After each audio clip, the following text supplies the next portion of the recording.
अस्सलाम वालेकुम class, this is Rashid Hasan और आप देख रहे हैं मेरा यूट्यूब चैनल राशिद केमिस्ट। आज के हम इस लेक्चर में डिस्कस करने जा रहे हैं कि कौन कौन से पैरामीटर्स हैं, कौन कौन से इंस्ट्रूमेंट्स हैं जिनको यूज़ करते हुए हम रिफ्रैक्टिव इंडेक्स किसी भी लिक्विड का फाइंड आउट कर सकते हैं, किसी भी चीज़ का रिफ्रैक्टिव इंडेक्स फाइंड आउट कर सकते हैं। इससे पहले लेक्चर में हमने डिस्कस किया था कि रिफ्रैक्टिव इंडेक्स होता क्या है और स्नेल्स लॉ ने उस रिफ्रैक्टिव इंडेक्स को किस तरह एक्सप्लेन किया था। जिसने भी वो लेक्चर नहीं देखा, वो वीडियो नहीं देखी, वो इसी लेक्चर के डिस्क्रिप्शन में जो है वो उसका लिंक सेंड कर दिया जाएगा, आप आसानी से उसे देख सकते हैं। हम बात करते हैं कि कौन कौन से इंस्ट्रूमेंट्स हैं। एक रिफ्रैक्टोमीटर है और दूसरा इंटरफेरोमीटर है।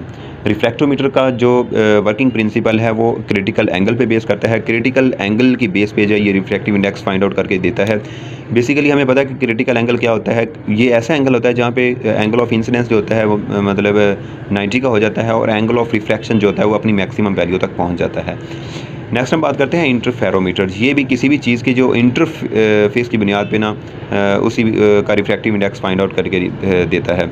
अब इन दोनों में से मोस्ट वाइडली यूज्ड होने वाला जो इंस्ट्रूमेंट है वो रिफ्रैक्टोमीटर है, जिसको नाम दिया गया एब्स रिफ्रैक्टोमीटर। एब्स रिफ्रैक्टोमीटर ये मोस्ट वाइडली यूज़ होने वाला इंस्ट्रूमेंट है और सबसे ज़्यादा एक्यूरेट वैल्यू देने वाला इंस्ट्रूमेंट है। और सबसे पहले जो कमर्शियल लेवल पर सबसे पहले जो है वो एब्स रिफ्रैक्टोमीटर को यूज़ किया गया किसी भी चीज़ का रिफ्रैक्टिव इंडेक्स फाइंड करने के लिए। और इसका बेसिक पर्पस क्या है कि ये लिक्विड की रिफ्रैक्टिव इंडेक्स फाइंड आउट करने के लिए यूज़ किया जाता है।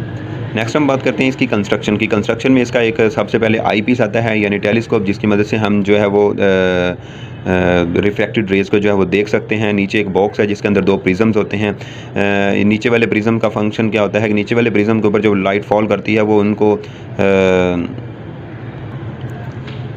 फोकस करता है। जो हम दो प्रिज्म्स के दरमियान में सैंपल रखते हैं जिसका रिफ्रैक्टिव इंडेक्स फाइंड करना है, उनके ऊपर जो है उनको फोकस करता है, सेक्रेट करता है ताकि जो है एल्यूमिनेट हो जाए, वो उसकी सरफेस, लिक्विड की सरफेस जो है वो एल्यूमिनेट हो जाए।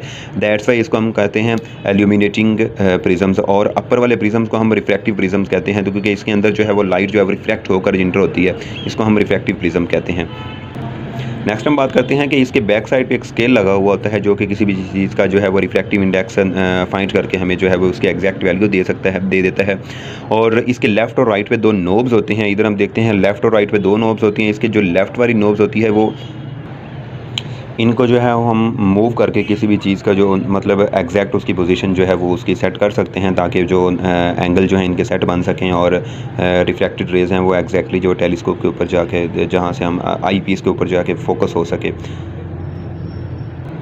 नेक्स्ट हम बात करते हैं कि इसके अंदर सोडियम लैंप होता है, जैसे कि लाइट सोर्स होता है जो कि उसको फॉल करने के लिए लाइट फॉल करने के लिए यूज़ किया जाता है। और ये सोडियम लैंप इसी वजह से यूज़ किया जाता है चूँकि दूसरे आम लैंप से जो भी लाइट निकलती है वो मोनोक्रोमेटिक नहीं होती है, वो उनकी वेवलेंथ जो होती है वो डिफरेंट होती है, जबकि सोडियम लैंप से जो लाइट निकलती है उनकी वेवलेंथ जो होती है वो एक ही जैसी होती है। दैट्स वाई हम सोडियम लैंप को यूज़ करते हैं। नेक्स्ट हम बात करते हैं मिरर की। लास्ट पॉइंट है इसका मिरर इसलिए यूज़ किया जाता है ताकि जो लैंप से जो सोर्स से लाइट आ रही है, मिरर जो होता है वो उसको बिल्कुल जो हम सैंपल यूज़ कर रहे होते हैं उसके बिल्कुल सेंटर पॉइंट पे उसको फोकस कर सके। हम इस डायग्राम की मदद से भी इसकी कंस्ट्रक्शन को आसानी से समझ सकते हैं। ये मिरर लगा हुआ है, यहाँ से लाइट फॉल करती है मिरर के ऊपर और मिरर क्या करता है कि इसको फोकस करता है उसके सेंटर पर। जो हम लिक्विड की सरफेस बनाई हुई है जिसका हम रिफ्रैक्टिव इंडेक्स फाइंड करना है, उसके सेंटर पर जो है ये फोकस करता है। फोकस होने के बाद ये रेज़ जो होती हैं वो रिफ्रैक्ट होकर रिफ्रैक्टेड प्रिज्म्स में से गुजरती हुई जो है वो टेलीस्कोप के ऊपर जाकर शो होती हैं। हमारा जो आई पीस होता है उसके ऊपर जाकर शो होती है, वहाँ से हम जो है वो इसकी ऑब्जर्वेशन कर सकते हैं। हम ये जो नोब्स लगी हुई हैं इनको हम मूव करके जो है वो इनके पॉइंट्स को सेट कर सकते हैं, उनको बिल्कुल एग्जैक्ट पोजीशन के ऊपर फोकस कर सकते हैं। और ये स्केल लगा हुआ है जो कि हमें किसी भी चीज़ का रिफ्रैक्टिव इंडेक्स फाइंड करके दे देता है। नेक्स्ट अगर हम इसकी प्रोसीजर की बात करते हैं तो सबसे पहले जो होता है हमें पता है कि तो एक अपर प्रिज्म होता है, एक लोअर प्रिज्म होता है। अब इसको ओपन करने के बाद सबसे पहले क्या होता है कि प्रिज्म की सरफेस को जो है वो एथेनॉल के साथ जो है वो साफ़ किया जाता है, फिर कॉटन को यूज़ करके उसको क्लियर किया जाता है ताकि उसमें किसी भी तरह का डस्ट जो है वो ना रहे। और उससे पहले जो वहाँ पे एक्सपेरिमेंट किया गया था उसका जो है वो कोई भी लिक्विड का जो है वो एक भी ड्रॉप वहाँ पे ना रहे। सेकंड नंबर पे हम क्या करते हैं कि जिस लिक्विड का हमने रिफ्रैक्टिव इंडेक्स फाइंड करना है, उस लिक्विड के 2 या 3 ड्रॉप्स जो हैं वो उन दोनों प्रिज्म्स के दरमियान में हम प्लेस कर देते हैं और प्रिज्म को जो है वो बंद कर देते हैं। प्रिज्म इस तरह एडजस्ट हुए होते हैं कि वो एक साइड से जैसे एक कब्ज़ा होता है दरवाजे का कब्ज़ा, बिल्कुल वैसे ही एक दूसरे के साथ जुड़े हुए होते हैं, और दूसरी तरफ उसकी नोब होती है जिसकी मदद से हम जो है वो अपर प्रिज्म को लोअर प्रिज्म से वो सेपरेट कर सकते हैं, एक तरफ से मतलब ओपन कर सकते हैं उसको। उसके बाद हमने क्या करना है कि लाइट को हमने फॉल कराना है सोर्स की मदद से। लाइट को मतलब एल्यूमिनेटिंग प्रिज्म्स के ऊपर फॉल करवाने के लिए सबसे पहले जो है वो लाइट को हम मिरर के ऊपर फॉल करवाते हैं। मिरर को हमने इस तरह एडजस्ट करना होता है कि ताकि जो लाइट हम फॉल करवा रहे हैं वो मिरर से रिफ्लेक्ट होने के बाद एग्जैक्टली बिल्कुल जो लिक्विड की सरफेस होती है वो उसके बिल्कुल सेंटर पे जाके वो है फोकस करे। लाइट क्या होती है कि लाइट जो फॉल हो रही होती है प्रिज्म्स के ऊपर, प्रिज्म जो होता है वो उस लाइट को मतलब इंसिडेंट रेज जो होती हैं वो मुख्तलिफ एंगल्स के से जो है वो लिक्विड की सरफेस के ऊपर फॉल कर रही होती हैं। लेकिन क्या होता है कि सिर्फ वही लाइट जो होती है वो रिफ्रैक्ट होती है जिसका एंगल ऑफ इंसिडेंस होता है वो एंगल ऑफ रिफ्रैक्शन से कम होता है। ये एक बहुत ही समझने वाली बात है, बहुत ही डीप कॉन्सेप्ट है जो इसको समझना लाजमी है। हम IM डायग्राम की मदद से जो है वो इसकी एक्सप्लेनेशन करते हैं थोड़ी सी, ताकि हमें आसानी से समझ आ सके और इन फ्यूचर हम जो इस कंसेप्ट को आसानी से यूज़ कर सकें। ये देखें, ये आपके पास नॉर्मल है, ये एंगल ऑफ इंसिडेंस है, ये एंगल ऑफ रिफ्रैक्शन है। अब देखिए यहाँ भी ये रिफ्रैक्शन शो कर रहा है। अगर आप एंगल ऑफ इंसिडेंस जो है वो मज़ीद इंक्रीज़ करते जाते हैं यहाँ तक कि वो बिल्कुल नॉर्मल के साथ जो है वो 90 के एंगल बना लेता है, और ये इसका ग्रेजिंग एंगल होता है। इसको हम ग्रेजिंग एंगल भी कहते हैं। ये इसका ग्रेजिंग एंगल होता है। तो इंसिडेंट रेज़ का जो एंगल होता है वो 90 तक पहुंच गया और रिफ्रैक्टेड एंगल जो है वो मैक्सिमम वैल्यू तक पहुंच गया। यहाँ तक तो ये है ये रिफ्रैक्शन शो करेगा। लेकिन अगर हम देखें कि जब इंसिडेंट एंगल जो है वो लेकिन हम देखें कि जैसे ही ये एंगल जो है वो इंसिडेंट एंगल जो है वो नीचे वाले जो लिक्विड सरफेस के अंदर आता है, तो पहली बात तो ये है कि वो रिफ्रैक्शन शो ही नहीं करेगा, वो रिफ्लेक्शन शो करेगा, क्योंकि उनका मीडियम सेम हो गया, जिसकी वजह से वो एक ही मीडियम से अगर वो इंसिडेंट रेज जा रही हैं वो रिफ्लेक्ट होके उसी मीडियम में रिफ्लेक्ट बैक हो जाएंगी, जिसकी वजह से वो रिफ्रैक्शन शो नहीं करेगा।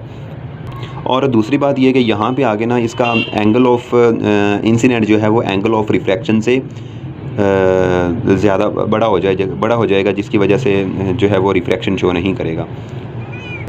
नेक्स्ट हमें क्या करना है कि ऊपर आई पीस की मदद से हमने देखना है जो रेज़ जो होती हैं वो मतलब जो एल्यूमिनेटिंग आपके पास प्रिज्म है वो लाइट को जब एल्यूमिनेट करता है उसकी सरफेस के ऊपर जो हमने सैंपल प्लेस किया हुआ है, तो वहाँ से लाइट रिफ्रैक्ट होने के बाद जो है वो रिफ्रैक्टेड प्रिज्म के अंदर इंटर होती है।